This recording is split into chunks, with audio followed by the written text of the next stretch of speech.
কালাম ভাই কমেন্ট করছেন, এইটা হচ্ছে আমাদের দেশের লিঙ্গ ছাড়া সিংহ। আজকের এই ভিডিও থেকে কমেন্টগুলো শুনে আপনি হাসতে বাধ্য হবেন। বিয়ের পর অ্যাডলফ খান কি এখনো প্রেমের অফার পায় কিনা? প্রতিদিন পাই। ইনি নাকি আমাদের বাংলাদেশের সুদর্শন ব্যক্তি হিসেবে অ্যাওয়ার্ড পেয়েছেন। এনার নাম হচ্ছে অ্যাডলফ খান। আর এই অ্যাডলফ খানকে নিয়ে সেরা কিছু কমেন্টের উত্তর আপনাদেরকে আমি পড়ে শোনাবো, যেগুলো অনেক কষ্ট করে আমি বিভিন্ন প্ল্যাটফর্ম থেকে কালেক্ট করেছি। চলেন তাহলে সেরা কমেন্টগুলো আপনাদেরকে পড়ে শোনাই। সানোয়ার আহমেদ নামের এক ভাই কমেন্ট করেছেন, লেডি বয় হ্যান্ডসাম। মোহাম্মদ নামের এক ভাই কমেন্ট করেছেন, সে বেড়া না বেডি এটাই তো বোঝা মুশকিল।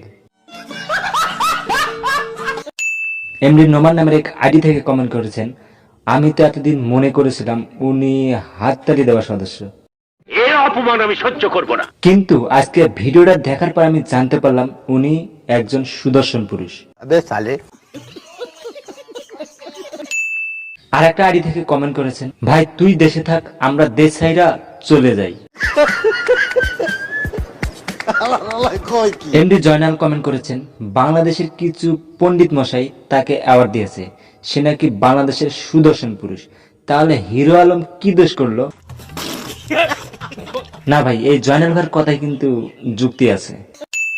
নীল কাব্য নামের এক আইডি থেকে কমেন্ট করেছেন, খোঁজ নিয়ে দেখো ওর পিরিয়ড চলতেছে।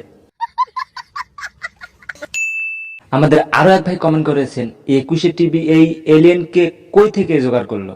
ওরে 21 টিভি রে, তুই কি করলি এটা? লজ্জা শরম বলতে কিচ্ছু নাই।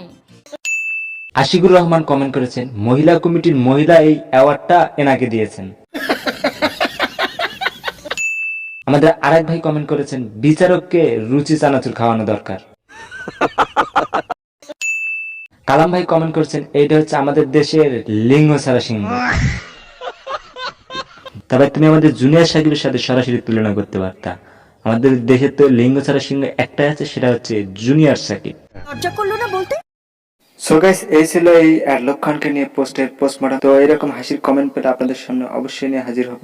তো সেজন্য ইউটিউব থেকে দেখলে ইউটিউব চ্যানেলটাকে সাবস্ক্রাইব করো, পেজ থেকে দেখলে পেজটাকে অবশ্যই ফলো করে দিও। খুদা হাফেজ।